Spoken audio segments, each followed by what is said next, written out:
दोस्तों, अगर हम कोई काम करें तो हमें ऊर्जा की बहुत ज़रूरत होती है। आपने महसूस किया होगा, जब आप बीमार होते हैं तो आपकी ऊर्जा जो है वो बहुत कम हो जाती है और आप चाहकर भी कोई काम नहीं कर पाते और आपका मन करता है कि हम बिस्तर पर लेटे रहें। अगर आपकी ऊर्जा कम हो गई है तो आपका जो मन है वो भी पढ़ाई में नहीं लगता है। इसलिए शरीर में ऊर्जा का होना बहुत ज़रूरी है। जिसके पास जितनी ज़्यादा ऊर्जा होती है वह इंसान उतना ही चुस्त दुरुस्त और फुर्तीला होता है, लेकिन जिसके पास ऊर्जा की कमी होती है वह बहुत ही निराश और हताश रहता है और ज़िंदगी में कई बीमारियां उसको जकड़ लेती हैं। तो दोस्तों, वीडियो छोड़कर कहीं मत जाएं। आज मैं आपको बताऊंगा कि आप अपने शरीर में किस तरीके से ऊर्जा का संचार कर सकते हैं और पर्याप्त ऊर्जा को बढ़ा सकते हैं, ताकि आप भी हमेशा चुस्त दुरुस्त और फुर्तीले रहें। नर्मदा नदी के किनारे महात्मा बुद्ध का एक आश्रम है। उस आश्रम में रोज महात्मा बुद्ध अपने शिष्यों को शिक्षा देते हैं। उन्हीं शिष्यों में एक शिष्य था जिसका नाम था निर्मल। एक दिन जब महात्मा बुद्ध उपदेश दे रहे थे तो निर्मल जो है वो सुनते सुनते सो रहा था। महात्मा बुद्ध की अचानक नज़र जब निर्मल पर पड़ी तो उन्होंने निर्मल को बहुत डांटा और उससे बोला, क्या तुम रात में नहीं सोए थे क्या? निर्मल घबरा गया, नींद से जग गया और बोला, गुरुवर मुझे माफ़ कर दीजिए, मैं रात को सोता भी हूँ, पर ना जाने क्यों मुझे हर समय नींद आती रहती है। शरीर में जान ही नहीं है। कुछ भी करने से पहले मैं थक जाता हूँ और चाहकर भी कुछ नहीं कर पाता हूँ। गुरुवर, मेरा जो मन है वो भी पढ़ाई में नहीं लगता है। ऐसा लगता है जैसे किसी ने मेरी सारी ऊर्जा छीन ली है। गुरुवर बोले, निर्मल तुम बिल्कुल मत घबराओ, आज मैं तुम सबको शरीर में ऊर्जा बढ़ाने के कुछ तरीके बताता हूँ, बस तुम उनको ध्यानपूर्वक सुनना। गुरु कहते हैं, सिर्फ अच्छा भोजन करने से शरीर में ऊर्जा नहीं बढ़ती है। गुरु कहते हैं कि आश्रम में जो अनाज की खेती होती है, क्या उसमें सिर्फ पानी डालने से अच्छी फसल तैयार हो सकती है? सभी शिष्य कहते हैं, नहीं गुरुवर, उसमें तो खाद माटी के साथ तमाम चीजें डालनी पड़ती हैं, नहीं तो फसल मुरझा जाएगी। गुरुवर बोले, इसी प्रकार हमारे शरीर में ऊर्जा पैदा करने के लिए कई सारे तरीके हैं। उनमें से पहला तरीका है कम खाने की आदत डालें। सभी शिष्य बोले, गुरुवर अगर हम कम खाएंगे तो हमारे शरीर में ताकत कैसे आएगी?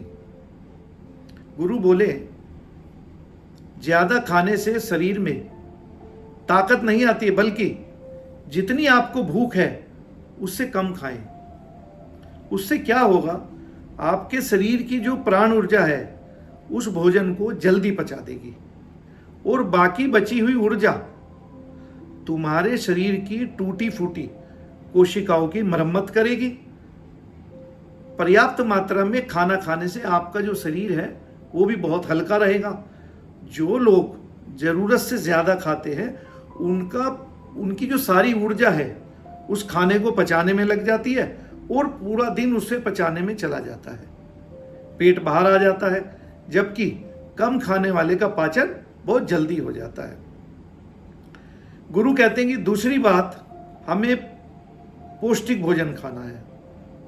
अधिकतर लोग सिर्फ पेट भरने के लिए खाते हैं और उनको लगता है कि हमारा पेट भर जाए तो सब ठीक हो जाएगा। आपको अपने शरीर के लिए विभिन्न प्रकार के विटामिन्स की भी ज़रूरत होती है। अगर आप पर्याप्त मात्रा में विटामिन्स नहीं लेंगे तो आपका जो शरीर है वो कमज़ोर होने लगेगा। मान लीजिए आपके शरीर में विटामिन ए की कमी है, आपको रोतोंदी हो जाएगी, आंखों में कष्ट होने लगेगा। आपके खाने में अगर कैल्शियम की कमी है, आपकी हड्डियों में दर्द होने लगेगा, कमज़ोर हो जाएंगी। इसके लिए आपको दूध का सेवन करना है, थोड़ी देर धूप में बैठना है, ताकि पर्याप्त मात्रा में विटामिन डी आपको प्रतिदिन मिल सके। आपकी त्वचा की चमक बढ़ेगी, आप हमेशा तंदुरुस्त दिखाई देंगे। गुरु कहते हैं ऊर्जावान बने रहने के लिए तीसरा तरीका है व्यायाम करना और ध्यान करने की आदत डालना।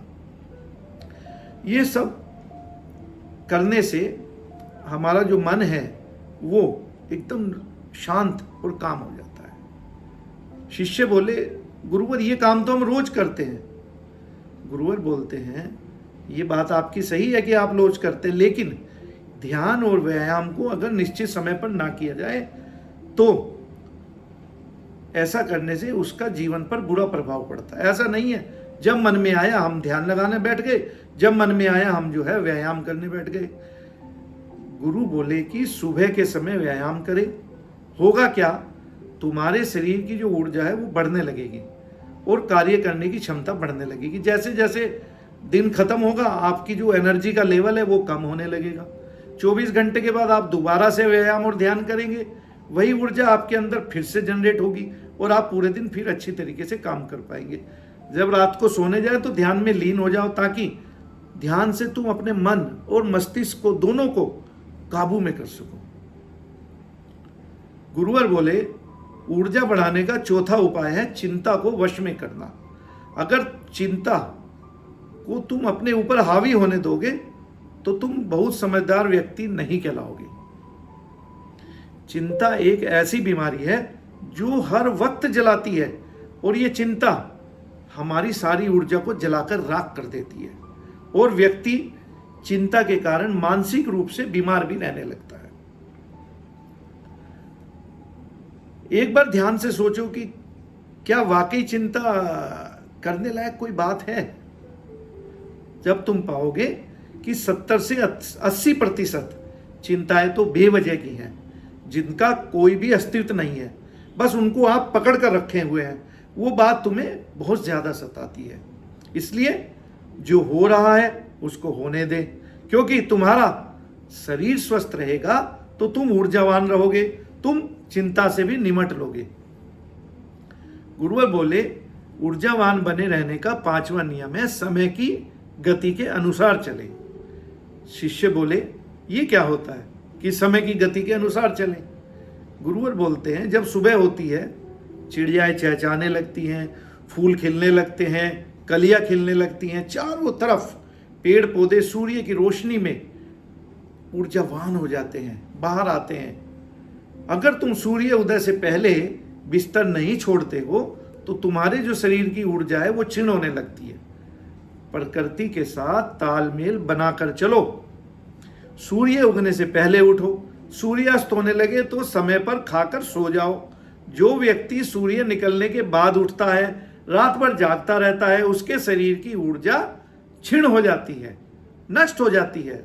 और सभी कार्य समय के अनुसार करो, तुम्हारा शरीर भी स्वस्थ रहेगा, तुम्हें कार्य करने की चिंता भी नहीं रहेगी।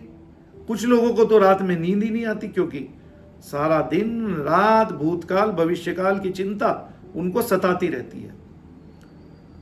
दूसरे वो समय के अनुसार भी नहीं चल पाते हैं।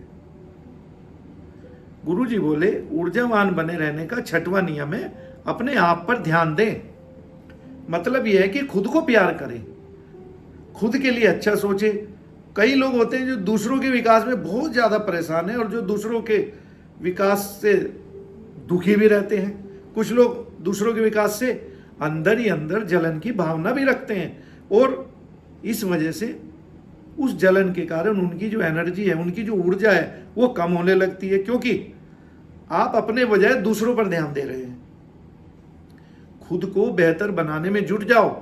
जब तुम खुद को बेहतर बनाने लगोगे तो तुम्हारे सभी कार्य सफलतापूर्वक समय पर खत्म होने लगेंगे।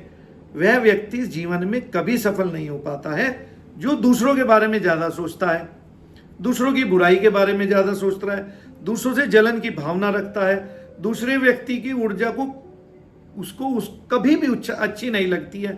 जब कोई व्यक्ति दूसरे से जलता है तो उसकी जो हार्मोन्स हैं वो निगेटिव होने लगते हैं और ऊर्जा ऑटोमेटिकली कम होने लगती है। गुरुजी कहते हैं हमेशा ऊर्जावान बने रहने का 7वां नियम है हमेशा सकारात्मक रहें। अपना जो एटीट्यूड है उसको पॉजिटिव रखें।